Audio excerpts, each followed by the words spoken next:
Hello guys, welcome back to my channel IGNOU academy. IGNOU academy में आपका फिर से स्वागत है। हम लोग कवर अप कर रहे हैं बीजीसी 132, उसका जो है यूनिट 2 ब्लॉक 4 पार्ट 3 हम लोग पढ़ रहे हैं, जिसका कि मदर टंग है पोएम बाय पद्मा सचदेव। इसके पहले 2 पार्ट हम लोगों ने कवर अप कर दिया है, प्लेलिस्ट में आप देख सकते हैं। ये रहा, मैंने लोगो बता दिया है। ठीक है, तो मैं लेट नहीं करते हुए बढ़ते हैं आगे और शुरू करते हैं। हमारा जो पोएम का समरी है, बहुत शॉर्ट और इजी तरीके से पढ़ेंगे। देखिए यहाँ के पहले मैं थोड़ा सा आपको मैं बता दूं, इसका एक्चुअल पोएम का जो समरी है, कहना क्या चाहता है। Padma Sachdev's mother tongue is a heartfelt poem celebrating the richness and emotional depth of one's native language, particularly Dogri, the poets own mother tongue. तो यहाँ पे जो पद्मा सचदेव जी हैं, मदर टंग मतलब अपनी मातृभाषा को बहुत ज्यादा प्रोत्साहन कर रहे हैं। रिचनेस इसकी बता रही है, इमोशनल डेप्थ इस मतलब इमोशनली कैसे जुड़े हुए हैं, ठीक है, वो बता रहे हैं। Through the poem Sachdev underscores the intimate connection between language, identity and cultural heritage. ठीक है, ये बताते हैं, मतलब ये पोएम के थ्रू से वो समझाना चाहते थे हमारे जो डेप्थ है, हमारा जो लैंग्वेज का कनेक्शन है, हमारी आइडेंटिटी है, हमारी कल्चरल हेरिटेज है, वो हमारे भाषा से ही मतलब आती है या फिर मिलती है। ठीक है, तो ये देखिए डोगरी अब देखने को मिलेगा। जो भी मेरे दोस्त लोग जो है अभी जम्मू एंड कश्मीर से बिलोंग करते हैं, तो वो आप जानते हैं इस चीज को। ठीक है, इनको भी जानते होंगे।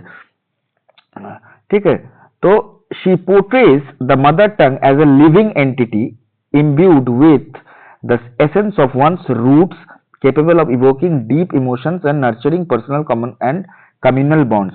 तो यहाँ पे कहा किया गया है कि एक बहुत ही मतलब बताते हैं, ये जो मदर टंग है एक बहुत ही लिविंग एंटिटी है, मतलब एक जीता जागता चीज है। मतलब ये एक दूसरे के रूट्स को, ठीक है, मतलब एक दूसरे के जो मट्टी से जुड़ी हुई जो अपने मन की भाषा है, फिर मन से जुड़े हुए जो है मट्टी से, वो एक क्लोजनेस रखते हैं। जैसे मैं अब बात कर रहा हूँ, किसी से कहीं जगह से बात कर रहा हूँ, तो मेरा जब मैं कहीं और जाता हूँ, तो जब मैं अपने लैंग्वेज के लोगों को सुनता हूँ या फिर जो लोग बोलते हैं, कितना मजा आता है। ठीक है, आपको भी वैसे मजा आता होगा कि अगर आप कहीं चले जाते हैं अचानक कहीं देश विदेश में, तो मिल जाते हैं हमारे भारतवासी, या फिर कनाडा पहुंच गया, फिर अमेरिका पहुंच गया, तो कितनी खुशी की बात होती है।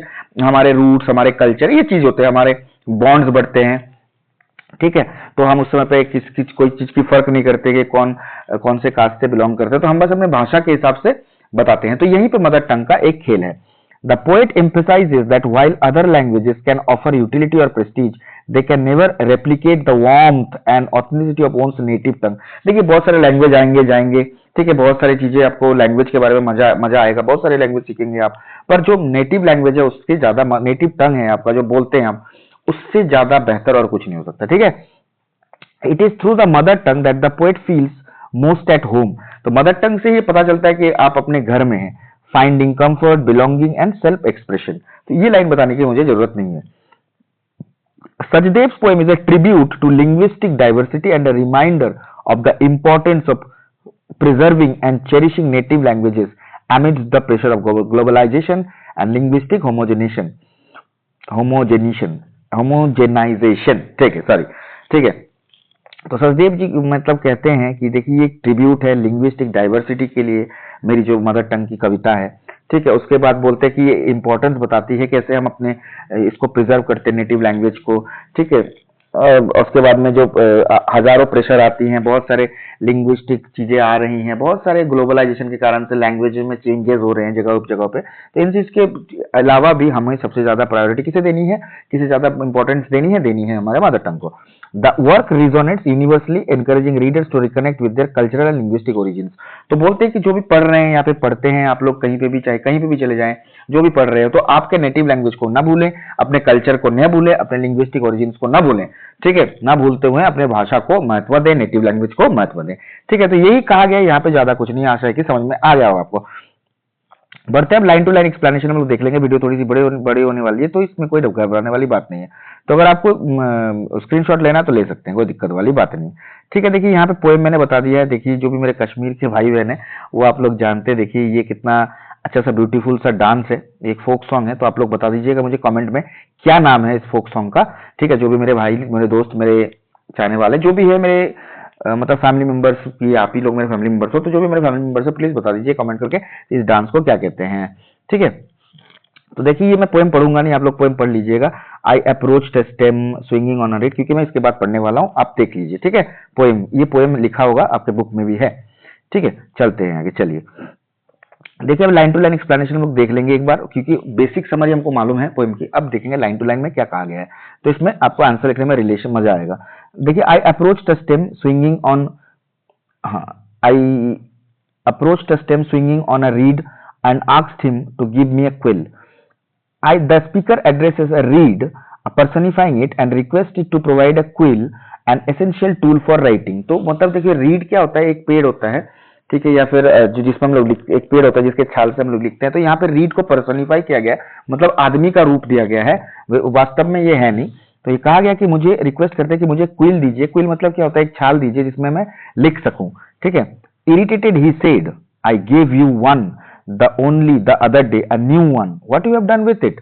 तो क्या क्या है, the reed portrayed as a character, character के हिसाब से इसको दिखाया गया, दर्शाया गया है पोएम में। बहुत गुस्से से बोलते हैं कि क्यों, अगले दिन ही तो मैंने तुमको दिया था। तो वो कहाँ गया, कहाँ, ठीक है। Are you some sort of accountant with some Shah writing account books where you need a new pen every other day, he asked।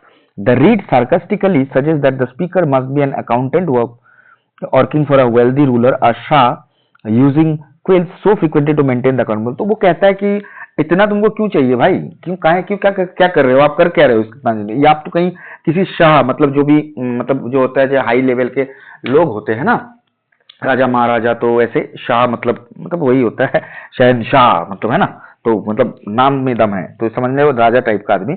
तो उसमें कहा गया है कि यहाँ पे कि आपको तो जैसे आप ऐसा लग रहा है कि आपके अकाउंटेंट का काम कर रहे हो किसी ऐसे जगह पे, किसी राजा महाराजा की जगह पे, जहां पे आपको तो अकाउंटेंट की मतलब मेंटेन करना पड़ा, तो जरूरत है आपको। No, I don't work for shah, I said, but for a Shahni, very kind, very well of.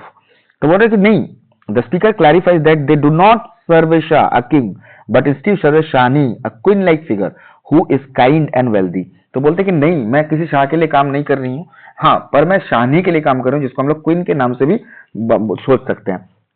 And I am not only the one, and I am not the only one working for her. She has many servants ever ready to do her bidding। बोलते the speaker emphasizes the importance and stature of the Shahni, explaining that many people serve her with dedication। तो यहाँ पे शाहनी का कहा क्या गया है कि किसको कहा गया, पता ही चल ही रहा आपको शाहनी का मतलब यहाँ पे जिसके लिए हर कोई लोग काम कर रहे हैं, मैं उसके लिए काम करती हूँ, जिसको हर कोई लोग इंपॉर्टेंस देते हैं, जिसके लिए हर कोई लोग काम कर रहे हैं। तो ये क्या, किसके बारे में कहा गया, ये कहा गया है हमारे जो मदर टंग है उसके बारे में, जो कि Dogri. That Shahni is my mother tongue, Dogri है ना। तो Shahni is revealed to be the speaker's mother tongue Dogri, personified as a queen who commands their loyalty and service. तो यहाँ पे क्वीन के पोर्ट्रे से दिखाया गया इसको, ठीक है। Give me a quill, give me a quill quickly, she must be looking for me. The speaker urges the reed to provide a quill promptly, expressing their urgency to return to their service of Dogri. मतलब बोलता है कि जल्दी दो, मैं इनके बारे में लिखना चाहता हूं ताकि ये खत्म ना हो जाए। मतलब ये पोएट लिखना चाहते हैं कि मुझे तो मैं इनके बारे में लिखना चाहता हूं ताकि ये मतलब चलते रहे, हर किसी को पता चलता रहे, ये खत्म, मतलब ताकि मैं उनके सर्विस में जा सकूं, ये खत्म ना हो कभी, ताकि मैं लिख के रख सकूं। The reed cut off its hand, gave it to me and said take it, I too am her servant. The reed now recognizing the noble cause willingly sacrifices a part of itself, its hand symbolizing the quill, and expresses solidarity with the speaker, declaring itself a servant of Dogri as well। तो बोला कि तुरंत क्या किया, मतलब यहाँ पे जो रीड को कहा क्या गया, रीड तो एक मतलब पेड़ है, वहां का छाल लिया गया, तो बोला कि अपना हाथ काट दिया, मतलब एक पर्सनिफाई किया गया, पर्सन के साथ में इसको दर्शाया गया, मतलब सिमिलरिटी बताई गई कि ये मान के चलो क्विल, मतलब रीड एक जो है ये एक आदमी ही है, ठीक है। तो उसने क्या किया, अपना हाथ खोल के मतलब मैंने छाल दे दिया, बोलो कि इसमें लिखो क्योंकि मैं भी उनका एक सर्वेंट हूं, मैं भी अपने नेटिव लैंग्वेज का एक सर्वेंट हूं। तो आप इस दोनों को, आशा है कि आपको ये पोएम लाइन टू लाइन समझ में आ गया। तो ऐसे लाइन टू लाइन आएगा, तो अगर आएगा एक्सप्लेनेशन के लिए तो आप चुटकी बजाते ही कर सकोगे, कोई दिक्कत वाली बात मेरे लिए नहीं है। बस 10 मिनट निकालो यार मेरे लिए, बस आप आराम से 72% स्कोर कर सकते हो, 72-80%। कोई दिक्कत वाली बात नहीं, कोई बुक पढ़ने की कोई जरूरत नहीं पड़ेगी, ठीक है। आप जहां पे हो सही हो, ठीक है। तो यहाँ पे हमारा जो मदर टंग वाला पार्ट होता है खत्म होता है, इसके बाद हम लोग आगे पढ़ेंगे, ठीक है। तो वो नेक्स्ट पार्ट में होगा, क्योंकि एक ही पार्ट में वीडियो बना दूंगा तो बहुत ज्यादा बड़ा हो जाएगा। वैसे भी आप लोग रील कम देख लिया करो या थोड़ा पढ़ लिया करो, ठीक है, क्योंकि एग्जाम जब आप बैठोगे एग्जाम के समय पे तब आपको कोई दिक्कत नहीं आनी चाहिए, ठीक है। बाकी आप जो कर रहे हो करते रहो, ठीक है। तो धन्यवाद मेरे भाई, मेरे दोस्त, मेरे जितने भी मेरे फैमिली मेंबर्स हैं। आप अगर चैनल को देख रहे हो तो वीडियो पसंद आए तो लाइक करो, अगर दोस्त हैं आपके जो पढ़ते हैं इग्नो में, शेयर करो, क्योंकि और भी वेब सीरीज आने वाली है, सॉरी, और भी सीरीज आने वाली है, ठीक है।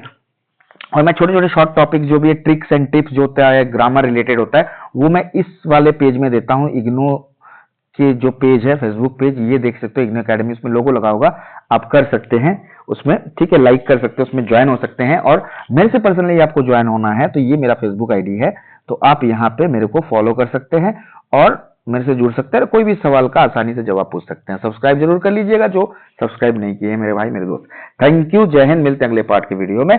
अच्छे से रहिए और एग्जाम के लिए बेस्ट ऑफ लक। कोई भी दिक्कत हो आ जाइए, क्वेश्चन आंसर सेशन भी चलने वाले हैं, एमईजी के कोर्स आने वाले हैं, ग्रेजुएशन के कोर्स भी आने चलते रह रहे हैं, बीवीई अभी जितने भी आने वाले हैं सब आता रहेगा, नए प्लेलिस्ट में बनता रहेगा, क्योंकि वो धीरे धीरे मैं कर रहा हूँ, ठीक है।